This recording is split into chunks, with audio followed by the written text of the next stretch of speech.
पत्नी की पड़ती है, बच्चों की पड़ती है, प्रतिष्ठा की पड़ती है, पद की पड़ती है, ताकत की पड़ती है, लेकिन तब खड़ी रह जाती। अब यहां थोड़ा सा हम तुम विचार करते हैं, मां के गर्भ क्षेत्र में जब हम विकसित हो रहे थे भ्रूण, उस समय पर केवल महाचेतन परमात्मा जैसे एक सूर्य से एक किरण सारी ऊर्जा प्राप्त करती रहती है, ऐसे ही ये चेतना आत्मा जो भ्रूण का विकास कर रही थी, विकसित कर रही, जीवंत हो रही थी, उस महाचेतन से परमात्मा से सारी ऊर्जा ले रही थी। उस समय पर गर्भ में ना इसका कोई नाम था, ना तुम्हारा कोई नाम था, ना तुम्हारी कोई जाति थी, ना तुम्हारा कोई धर्म था, ना तुम्हारी कोई भाषा थी, ना तुम्हारा कोई भेष था, ना तुम्हारा कोई मजहब था, और ना तुम्हारी कोई मान्यता थी, और ना तुम्हारे ये कागज के धातुओं के जो परमात्मा तुमने यहाँ बना रखे हैं ना, ये भी तुम्हारे साथ नहीं थे। बस साथ था वह मां चैतन्य की ऊर्जा, उससे विकसित हो रहे थे। गर्भ में पूर्ण विकसित होने के बाद जब हम आ जाते हैं बाहर भूखंड पर, जिस परिवार की हमारी माता पिता होते हैं, हम बस वही हो जाते हैं। अगर माता पिता हिंदू होते हैं तो हम में हिंदू संस्कार डालने शुरू हो जाते हैं, और यदि माता पिता मुसलमान होते हैं तो हम में मुसलमान के संस्कार डालने शुरू हो जाते हैं, और जब हम ईसाई होते हैं तो ईसाई डालने, बस वही हम फिर ऐसे ही हमको कपड़े, मुसलमानों के अलग कपड़े हैं पहनने के, हिंदुओं के अलग हैं, ईसाइयों के अलग हैं, उनके शरीरों की, उनके रहन सहन, आचार, उनके घरों में परमात्माओं की आकृतियां भिन्न भिन्न, सब संप्रदाय मत तब खड़े हो जाते हैं। और ये चेतना पर इतनी परतें, आवरण इस एटमॉस्फेयर के, जिनको हम संस्कार कहते हैं, जिनको हम यहाँ पर संप्रदाय कहते हैं, जिनको यहाँ पर हम अध्यात्म कहते हैं, इतनी हमारी चेतना पर ये आवरण जम जाते हैं कि चेतना की गुणवत्ता नष्ट हो जाती है। चेतना की गुणवत्ता इस प्रकार नष्ट हो जाती है जैसे किसी दर्पण को हम टांग देते हैं, उस दर्पण पर धूल के कण जमते जमते उन धूल के कणों की एक सतह बन जाती है, और धूल के कणों की सतह बन जाने के बाद उस दर्पण की, शीशे की गुणवत्ता नष्ट हो जाती है, और वो धूल ही धूल की परत बाकी रह जाती है। बस यही हम जीवन जीने के लिए फिर रह जाते हैं, हम हिंदू रह जाते हैं, मुसलमान रह जाते हैं, ईसाई रह जाते हैं, परत हमारी चेतना को नष्ट करती चली जाती है। और बस उनमें कितनी ही हमारे मन की बातें होती हैं, कितनी बुद्धि की बातें होती है, कितनी ही की परंपरा की बातें होती है, जिसमें हमारे अपने जीवन का कुछ भी नहीं होता। ध्यान कर, जन्म से पहले, मृत्यु के बाद तुम्हारा स्वरूप क्या है? ये जो शरीर लिए बैठे हो, इस शरीर में तुम्हारा अपना कुछ नहीं है। तुम्हारी आंखें या तो माता जैसी हैं या पिता जैसी हैं। तुम्हारे शरीर का रंग या तो माता जैसा है या पिता जैसा है। शरीर की लंबाई माता जैसी है, पिता जैसी है। शरीर का रंग यहां तक है, अब तो वो भी आ जाते हैं, रोग भी आ जाते हैं माता पिता। तो ये शरीर जिसको तुम लिए बैठे इसे अपना वास्तविक स्वरूप मत समझना। ये तो तुम्हारे माता का रंग है, पिता का रंग है, माता की हाइट है, पिता की हाइट है, माता कैसी आंखें हैं, पिता कैसी आंखें हैं, होंठ है, सब माता पिता का है। अगर तुम अंग्रेज होते तो तुम जो अंग्रेज की शकल में बॉडी में बैठे हुए होते। अगर तुम्हारे माता पिता नीग्रो होते तो तुम नीग्रो की हबशी की शकल में बैठे होते। माता पिता इंडियन है तो तुम भी इंडियन की आकृति में बैठे, इसमें तुम्हारा अपना कुछ नहीं। इस शरीर के भीतर जो तुम्हारी चेतना रम रही है, इस शरीर के भीतर जो तुम हरकत करने वाली गति है, सवाल उसका है। ये शरीर तो यहीं पड़ा रह जाएगा। इस शरीर के पड़े रह जाने के बाद जो इस शरीर को हरकत करने वाली गति है, उसको जाना है। अब ये सवाल हमारे तुम्हारे सामने खड़ा हो जाता है, जैसे कोई महात्मा आ रहा था, और जब अपना आ रहा था, रास्ते में एक बच्चा अपने घर से जलता हुआ दीपक लेके अपने हाथे की ओर जा रहा था। महात्मा को अच्छा लगा, एक अवसर मौका, और उस बच्चे को रोका और बोला, बेटे ये दीपक तुम्हारे सामने जला है? कि हाँ बाबा, मेरी मां ने जलाया। ठीक, बेटे एक बात बताओगे हमें, इस दीपक में ज्योति कहां से आई? छोटा सा बच्चा। बच्चे दो तरह के होते हैं, एक होते हैं संस्कारवान घरों के बच्चे होते हैं। संस्कारवान घरों के बच्चे वो होते हैं जिनके माता पिता संस्कार युक्त जीवन जीते हैं, जिनके घरों में शराब का, मांस का, जुआ का, व्यभिचार का सेवन नहीं होता, जिनके घरों में अध्यात्म का, धर्म की चर्चा होती है, जिनके आंगनों में अड्डा नहीं होता पूरे लोगों का, जिनके आंगनों में अच्छी शिक्षाओं का होता है छत होती है, और जिन एक संस्कार विहीन बच्चा होता है, पिता धुत होके आते हैं शाम को, माता को गाली देते हैं, परिवार को डांटते हैं, बर्बाद करते हैं, पागल आते हैं उनके साथ में ऐसे इकट्ठे हो जाते हैं। तुम जैसे होते हो वैसे तुम्हारे घरों में आना जाना होता है। तुम नेता होते हैं, नेता संबंधी बन जाते हैं, ऑफिसर होते हो, ऑफिसर संबंधी बन जाते हैं, और धार्मिक होते हो, धार्मिक तुम्हारे संबंधी बन जाते हैं। ऐसे इकट्ठे हो जाते हैं। शराब या माँ बाप का संस्कार बच्चा बैठा बैठा देखता रहता है। तो वह बच्चा जिसके दीपक से पूछ रहा था महात्मा कि बताओ इसमें ज्योति कहां से आई है, वह बच्चा संस्कारवान घर का था। उसने कि बाबा सुनो और देखो, जरा ध्यान से देखना, ध्यान से देखना। बाबा को उसने अपनी तरफ को आकृष्ट किया और उस ज्योति में फूंक मार दी। बोला बाबा ये सब तुम्हारे सामने घटा है, बताओ इस दीपक की ज्योति कहां चली गई।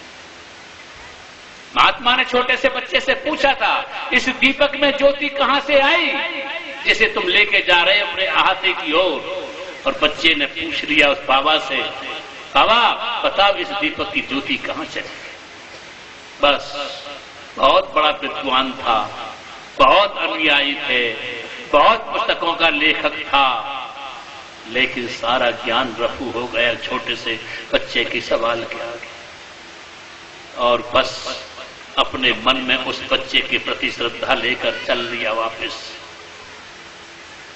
और बस यह जानने लगा ये दीपक कोई और नहीं, ये दीपक हमारा शरीर है। ये दिए का निर्माण हमारे मां के गर्भ में होता है, दिए का निर्माण, इससे पहले ज्योति थी, और जब ये शरीर छूट जाता है ज्योति कहां चली जाती है। ये शरीर रूपी दिए में ज्योति कहां से आती है और कहां चली जाती है, बस ये सवाल हमारे तुम्हारे लिए बनकर खड़ा हो गया है, और इसको हमें तुम्हें सबको जानना है। क्यों कि एक दिन ज्योति बुझनी जरूर है हमारी तुम्हारी। जैसे हम किसी भी काम को करने से पहले यहां पर कोई योजना तैयार कर लेते हैं, ऐसे ही जो समझदार होते हैं वो मरने से पहले अपने लर्न टू डाई इस सवाल को सीख लेते हैं कि कहां जाओगे श्रीमान, कहां की तैयारी की है, कौन सा रास्ता तैयार किया है। अगर कुक्रमों से देखे, थोड़ा सा इस बात पर ध्यान दिला दूं, हम स्थूल शरीर से जो कर्म करते हैं, जो भी हम कर्म करते हैं, प्रत्येक कर्म के पीछे फल छिपा हुआ होता है, ऐसे जैसे किसी भी स्थूल के पीछे छाया छिपी हुई होती है। आपने मुझे आमंत्रित किया है, मैं आया हूं, मेरा स्थूल शरीर आया है, मेरी छाया को आपने आमंत्रित नहीं किया है, लेकिन फिर भी मेरी छाया चली आ रही है मेरे साथ साथ। वो अलग बात है कि छाया प्रकाश नहीं दिखाई देती है, अंधेरे में दिखाई नहीं देती।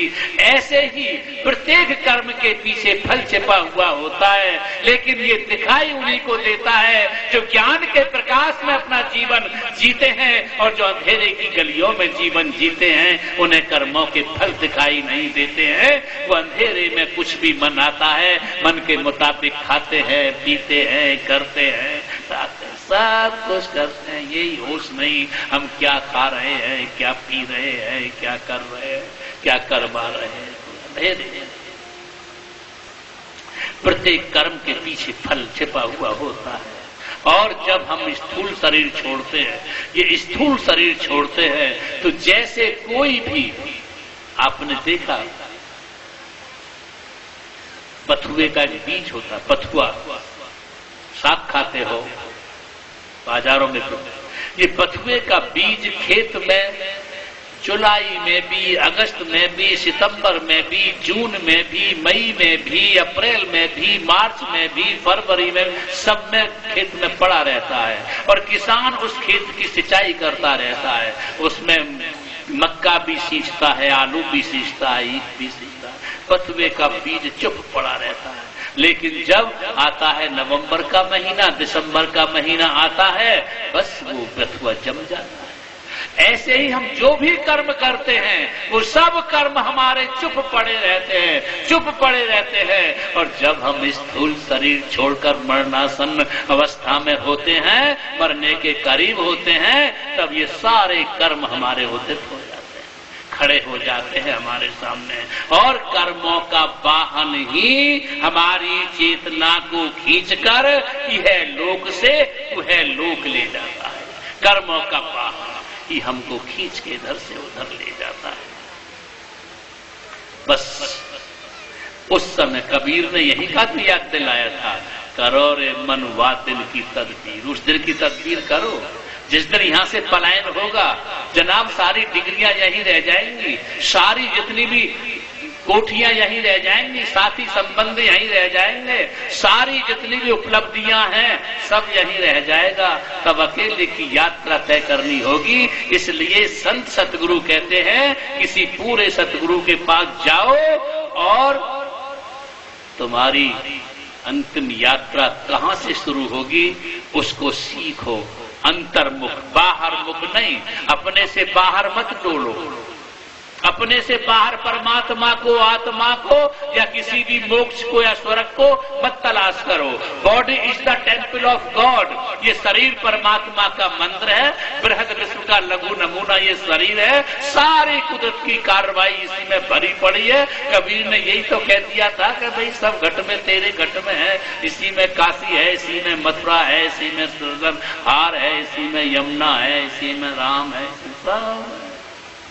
लेकिन हमने कहीं लिखा है किसी पुस्तक में, खुद अपने ही कमरे में आने की राह भुला बैठे और बैठ द्वार पर बाहर ही केवल दीप जला बैठे।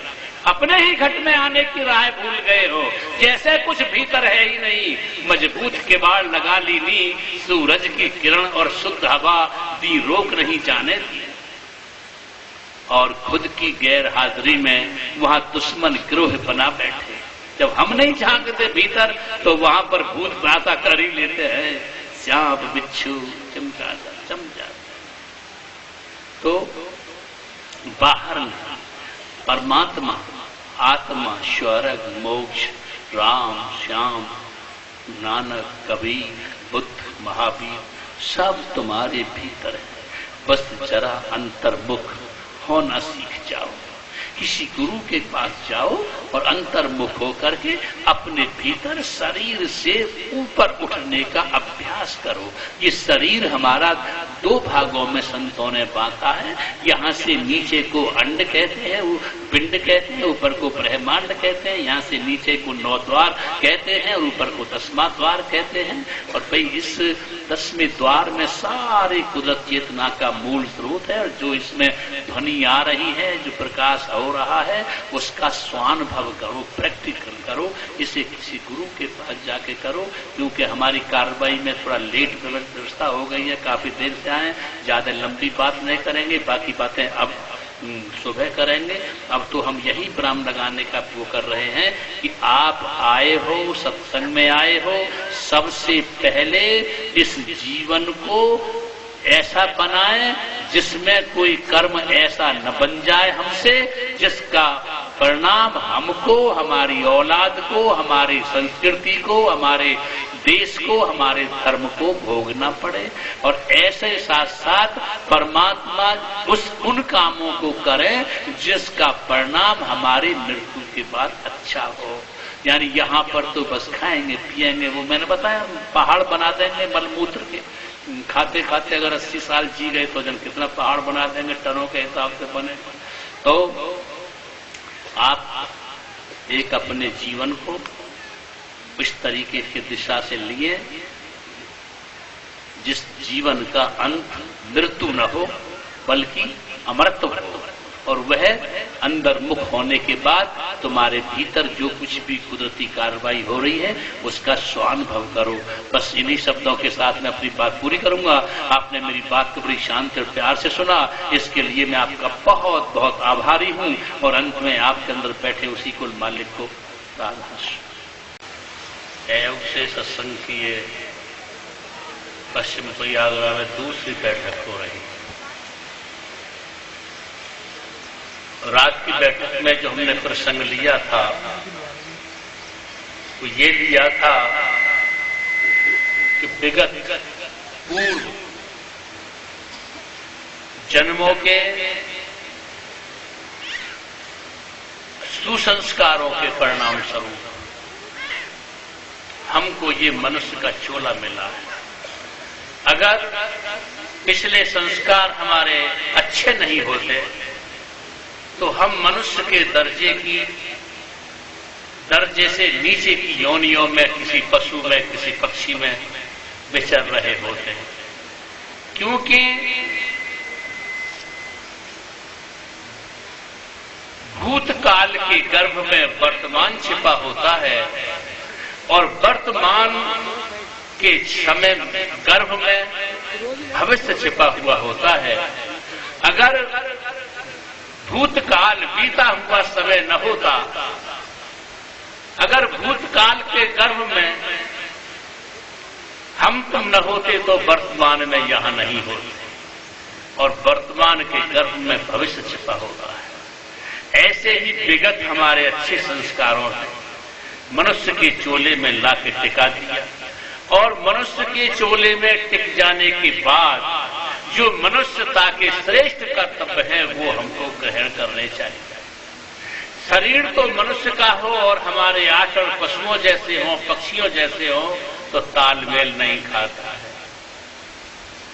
अब हम जो प्रसंग लेकर चलते हैं वो लेकर चलते हैं कि इस पूरी दुनिया की सृष्टि में अगर आप दृष्टि उठाकर देखते हैं तो शैतान का जो रूप कहा जाता है, जो शास्त्रों में काल या नेगेटिव पावर या शैतान जो बयान किया है वो इंसान से ज्यादा कहीं दिखाई नहीं देती। इस प्रकृति को जो रूप किया है, इस सृष्टि को जो गंदा किया है वो मानव ने किया है। एक छोटी सी कहानी मैंने सुनी है, इसको थोड़ा ध्यान से सुनेंगे। कहानी सुनी है मैंने और ये कहानी है लेकिन मनुष्य के जीवन से बहुत ज्यादा गहरा संबंध रखती है।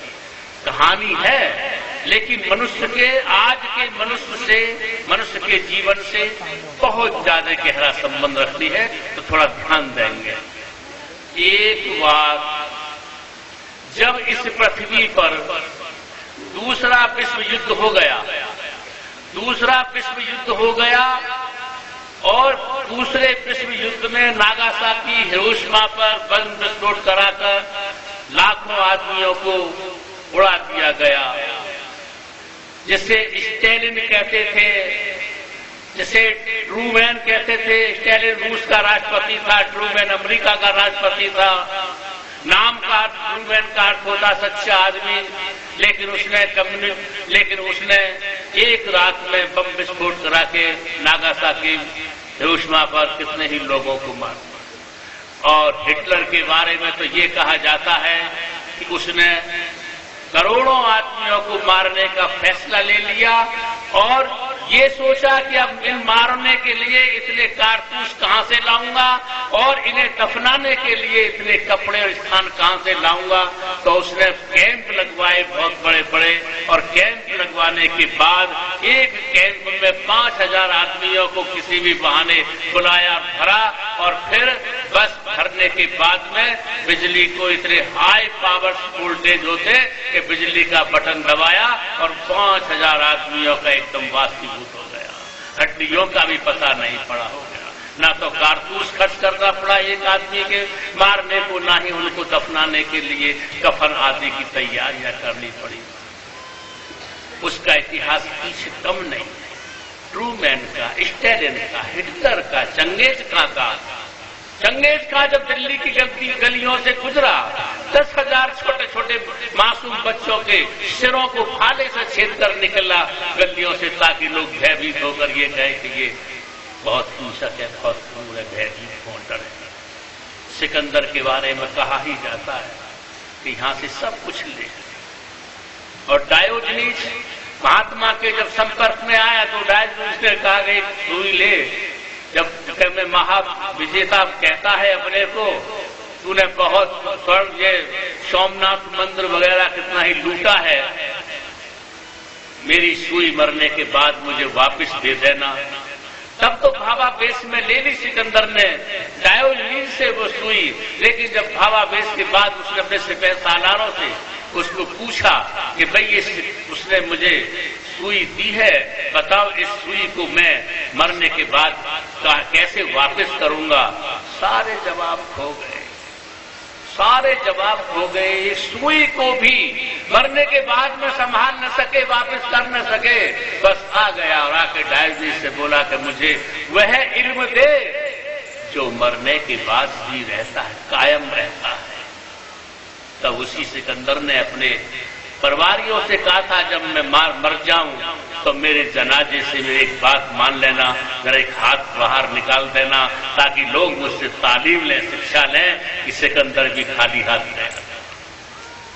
ऐसे ऐसे लोग इस दुनिया में हो गए हैं, शैतान से ज्यादा कुछ नहीं। तो जब विश्व युद्ध हो गया तो परमात्मा दुखी हुआ, बहुत ज्यादा दुखी हुआ कि इंसान ने दूसरे विश्व युद्ध में इतनी हत्याएं कर दी हैं और फिर तीसरे विश्व युद्ध की तैयारियों में लग गया है। अगर तीसरा विश्व युद्ध हो गया तो बहुत बड़ा भारी जनसंहार होगा, लिहाजा मैं इनको समझा देता हूं। तो कहानी है, परमात्मा ने 3 देशों के प्रतिनिधियों को अपने पास बुलाया। एक रूस का प्रतिनिधि बुलाया, एक अमेरिका का प्रतिनिधि बुलाया और एक ब्रिटेन का, इंग्लैंड का प्रतिनिधि बुलाया।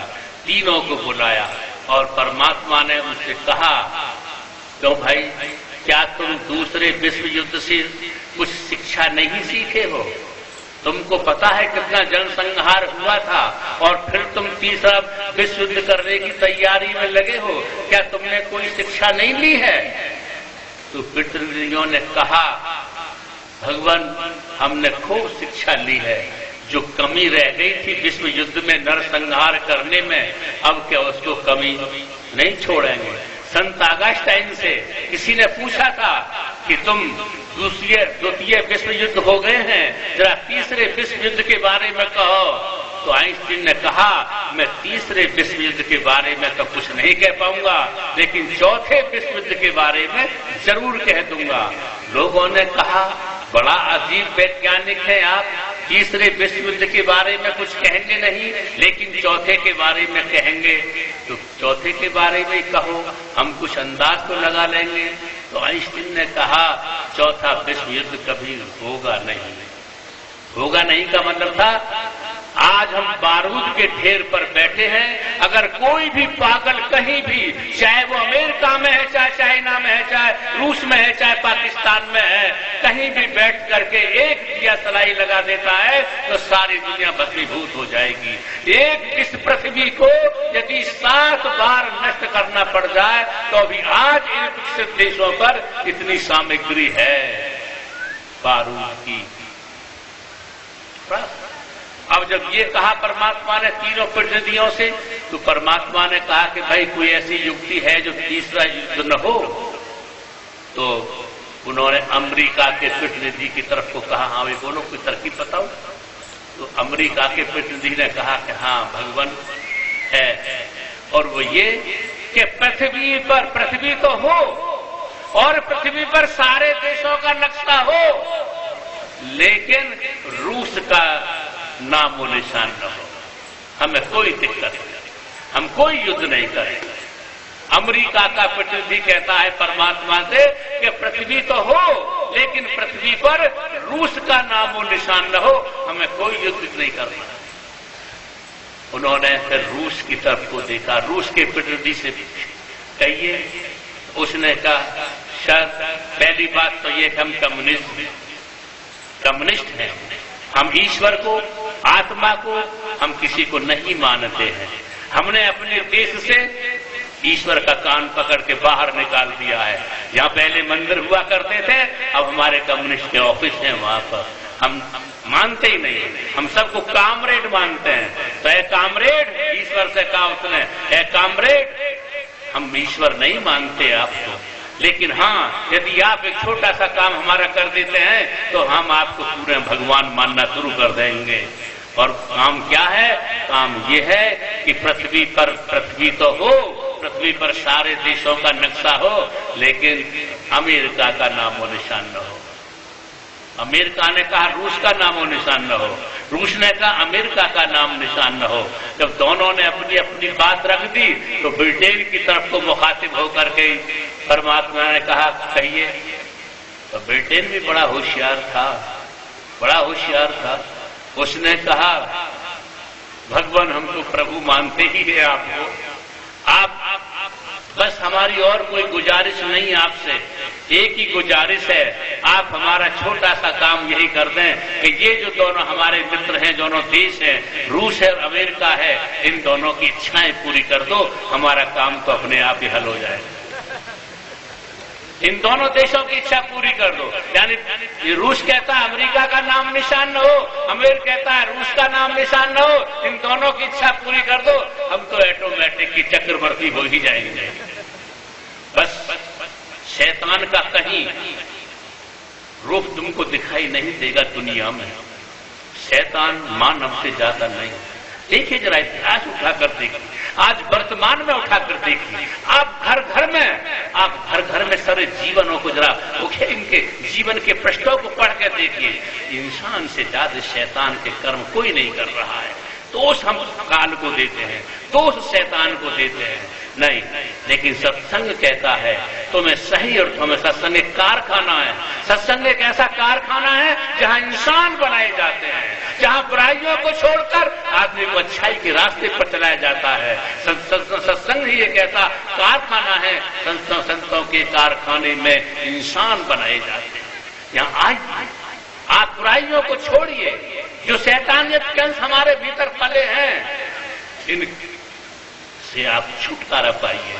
और सही अर्थों में मेरे गुरु फरमाया करते थे, शैतान से इंसान बनकर तुम आ जाओ, शैतान से इंसान बनकर तुम आ जाओ, और इंसान से देवता तुमको मैं बना दूंगा। दिव्य गुणों से संपन्न होने वाले को देवता कह रहा है, मैं बनाता हूं। ठीक, अब बात लेके चलते हैं। सत्संग में आए हो, सतगुरु की उपस्थिति बड़े भाग्य से मिला करती है, ये भी आज सुलभ है। अब हमारी उपदेशना क्या है?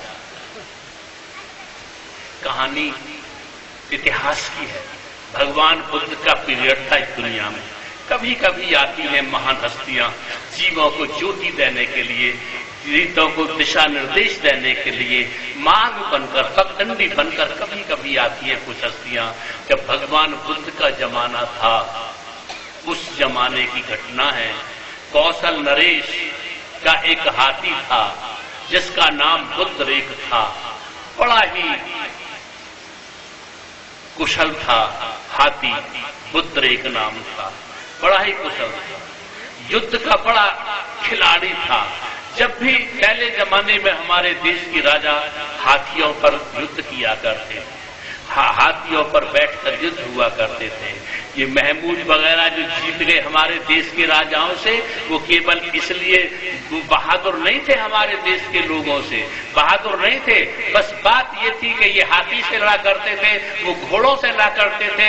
हाथी कीचड़ में कामयाब नहीं होता था, घोड़े निकल जाया करते थे, घोड़े फुर्तीले हुआ करते थे, बस ये कारण बन गया था।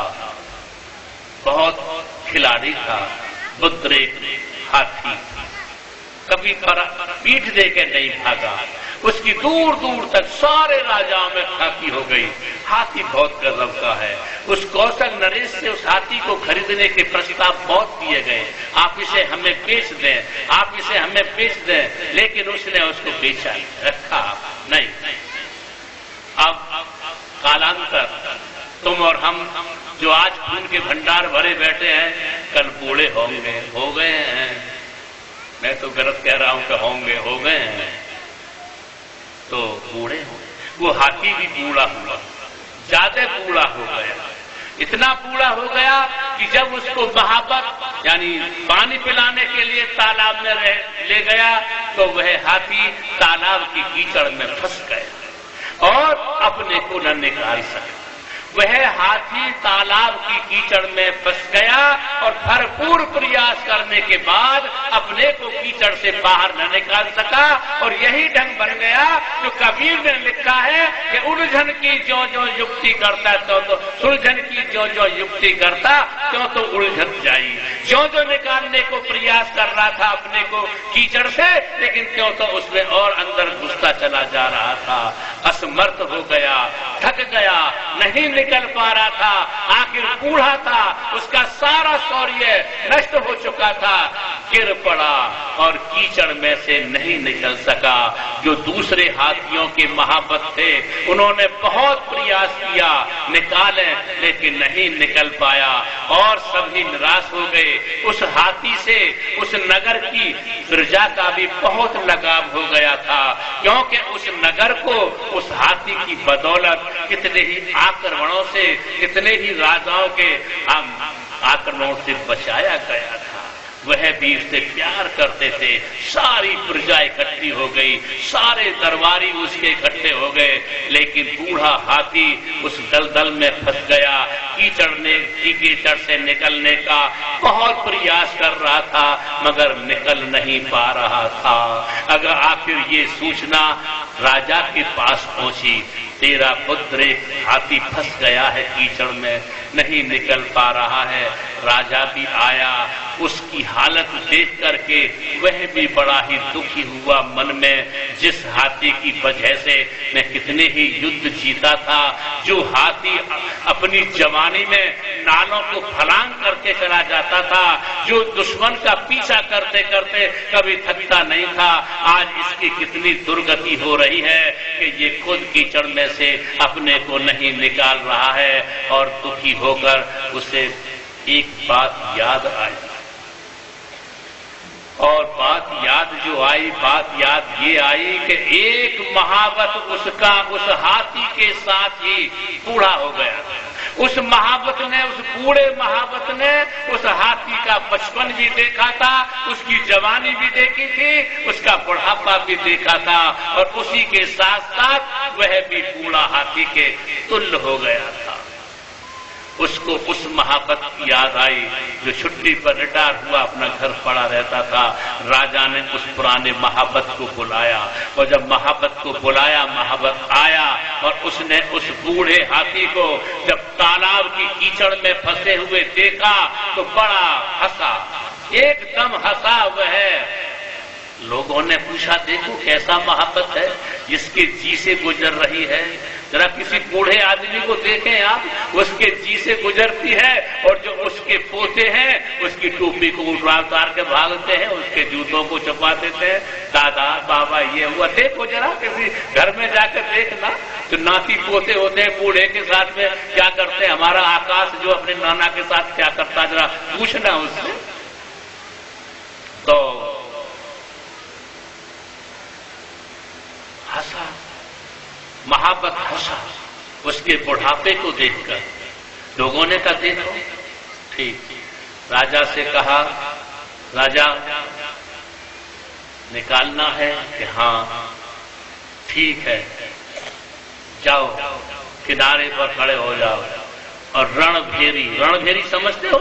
जब युद्ध शुरू होता था, दोनों तरफ से दोनों पक्ष इकट्ठे हो जाते थे, तब युद्ध की शुरुआत करने के लिए रणभेरी बजाई जाती थी।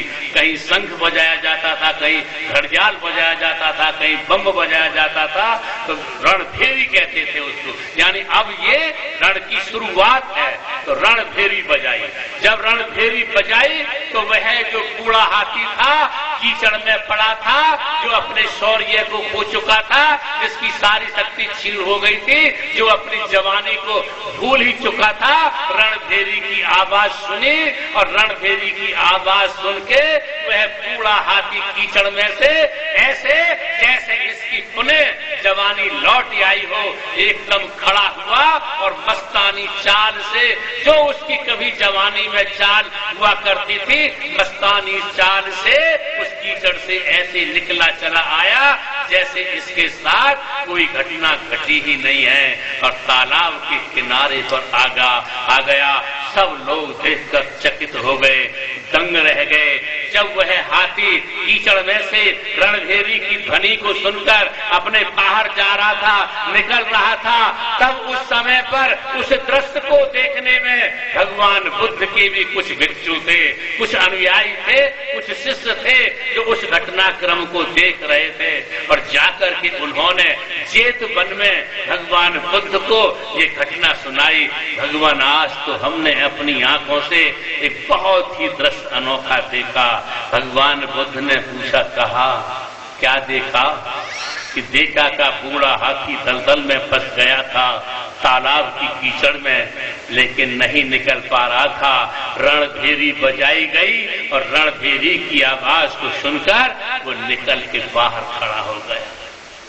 तो भगवान बुद्ध ने एक बहुत प्यारी बात कही थी, ध्यान देना जरा। मैं तुम्हें कहानी नहीं सुना रहा हूं, मैं तुम्हें किसी इतिहास के पृष्ठ के पन्नों को उलट कर नहीं सुना रहा हूं। मैं तुम्हें इन कहानी के माध्यम से तुम्हारी नजरों को उस जगह ले जाना चाहता हूं जिस जगह महान पुरुष अपने उद्बोधन में तुम्हारी चेतना को परमात्मा के क्षेत्र में केंद्रित करना चाहते हैं। तो भगवान बुद्ध ने कहा, ऐ मेरे प्रिय भिक्षुओं, रणभेरी की आवाज को सुनकर वह बूढ़ा हाथी तालाब के कीचड़ की दलदल से बाहर आ गया, लेकिन मैं तुमको कब से रणभेरी बजा रहा हूं और तुम इस जन्म मरण की कीचड़ से कब बाहर निकलोगे? मैं तुमको कब से रणभेरी बजा रहा हूं, सुना रहा हूं, लेकिन तुम मेरी इस रणभेरी को सुनकर इस जन्म मरण की कीचड़ से, इस दुख के कीचड़ से कब बाहर निकलोगे? बड़ी प्यारी बात है ये। आ गए हो तुम इस कीचड़ में, दलदल है ये दुख सुख का संसार है। कितनी ही तुम्हारे पास बढ़िया शरीर हो जाओ तो तुम संतुष्ट नहीं हो, तो भी दुखी हो, एक कोने में दुख छिपा पड़ा है। कितना ही धन, अतृप्ति ही रहेगी। लेकिन तुम इस जन्म और मरण के उससे कब निकलोगे कीचड़ से? और ध्यान रखना, कहने मात्र से नहीं निकल जाओगे। कबीर साहब ने जो कहा है कि बिन देखे बिन दरस परस बिन नाम लिए क्या होई, और धन के कहे धनी जो होई निर्धन रहे न कोई। कभी सोचो कि हम ब्रह्म ब्रह्म कहने से ब्रह्म हो जाएंगे या राम राम कहने से राम हमारे सामने खड़ा हो जाएगा। भैया, बिना देखे जैसे धन धन कहने से धनी नहीं हो जाते हैं, ऐसे ही किताबों के पृष्ठों को लिख करके या पढ़ करके इनको चंद शब्दों को चित्त पटल पर जमा करके तुम जो है इस दलदल से बाहर नहीं हो जाओगे।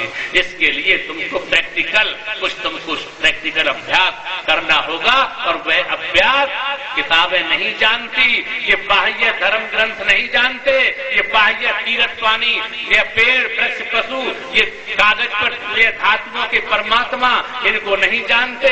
इसके लिए तो तुम्हें कोई वक्त का कबीर चाहिए, वक्त का नानक चाहिए, वक्त का रैदास चाहिए, वक्त का बुद्ध चाहिए, और वक्त का महावीर चाहिए, वक्त का सुकरात चाहिए, और वक्त का तुमको रामकृष्ण परमहंस चाहिए, और वक्त की तुमको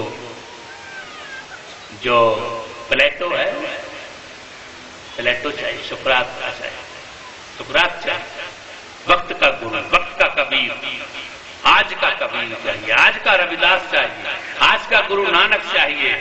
और वो तुम्हें क्या देगा? वो तुम्हें बाहर नहीं जोड़ेगा।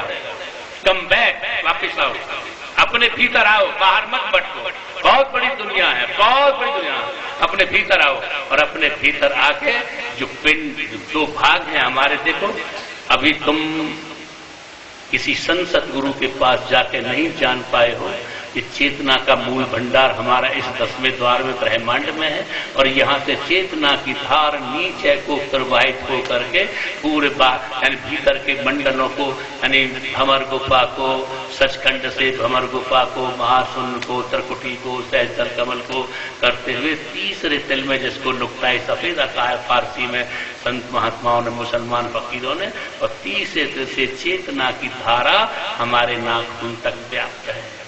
पदमदास बहुत प्यारे महात्मा हुए हैं, पदमदास। अजब देखी ओंग धुन सुनती भई, सहस दल पे कमल निरखा संग धुन घंटा सोई। पदमदास तिल तीसरे में, ये जो आंख हमारा तीसरा तिल है, पदमदास तिल तीसरे में सुरत आकर फिर रही, फिर नेत्र दोनों में उतर के पिंड में को बह रही। ये 10वें द्वार से हमारे 9 द्वारों में चेतना का प्रवाह है, और जब पूरे सतगुरु हमको मिल जाते हैं तो इस चेतना को, कबीर ने जो कहा है कि कबीर धारा अगम की सतगुरु दई लखाए, काहे उलट सुमिरन करो स्वामी संग लगाए। इस नाखून से जो चेतना है इसको समेटो, समेटने के बाद और भ्रू मध्य जो गीता में जो कहा गया है, कृष्ण ने कहा भ्रू मध्य, अब भ्रू मध्य में आके और तीसरे तिल से भीतर घुस जाओ, और बस तुम देखोगे ज्यों ज्यों भीतर जाओगे इस शरीर के मंडलों से, शरीर के चक्रों से, जो 12 चक्रों का देह हमने किसी पुस्तक में लिखा है, मंडलों का जिक्र, 12 चक्रों के पार अपने दस में यहाँ आ जाओ। और जब यहाँ आ जाओगे तो तुम्हें भीतर की ज्योति, भीतर की आवाज, ध्वनि, शब्द और ज्योति आपको सुनाई देगी। आपके सतगुरु का ये प्रैक्टिकल तुमको उपदेश होगा। और यदि मनुष्य शरीर जाने के बाद या सतगुरु की शरण में जाने के बाद तुम अंदर में अपने शब्द को और अंदर में उस ज्योति को नहीं निहारते हो, तो तुम्हारी गुरुमुखता या तुम्हारा संग या तुम्हारी गुरु भक्ति ये भाई कोई कारगर नहीं होती है। लगे रहो, लगे रहो, शाम सुबह बैठो, रोज कहीं हमने कहा सुबह शाम मरना है तो जीना है, तो जीना है, मर जाना सीखो, सांझ सवेरे रोज गुरु घर जाना सीखो। सतगुरु शब्द गुरु तुम्हारे भीतर है, और अपनी चेतना के कयास को ऊपरी लोकों में से के ले जाने का अभ्यास करो। तो भीतर मधुर संगीत बज रहा है, जो भीतर दिव्य ज्योति जल रही है, जिससे सारे संसार की जागृति हो रही है, बस उसका स्वानुभव करो। इन्हीं शब्दों के साथ मैं अपनी बात पूरी करूंगा। आपने मेरी बड़ी शांति और प्यार से सुना है, इसके लिए मैं आपका बहुत बहुत आभारी हूँ। और अंत में आपके अंदर बैठे उसी कुल मालिक को राधा।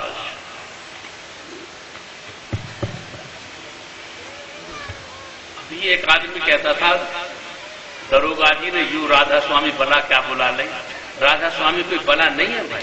राधा कहते हैं आत्मा को, स्वामी कहते हैं परमात्मा को, राधा कहते हैं सूरत को, स्वामी कहते हैं शब्द को, राधा कहते हैं जड़ को, स्वामी कहते हैं चेतन को, राधा कहते हैं शिष्य को, स्वामी कहते हैं गुरु को, राधा कहते हैं ईश्वर को, और स्वामी कहते हैं वर्ड को, गॉड को। राधा स्वामी आत्मा परमात्मा। योग कहते हैं जोड़ को, टोटल को, जैसे आत्मा परमात्मा से जुड़ती हो उसे राधा स्वामी योग कहते हैं। पंथ कहते हैं रास्ते को, जिस रास्ते पर चलकर आत्मा परमात्मा में विलय होती हो उसे राधा स्वामी पंथ कहते हैं। कोई भूत भला नहीं होता है राधा स्वामी, आत्मा परमात्मा होता है। और इसका एकीकरण विलीनीकरण करने के लिए सत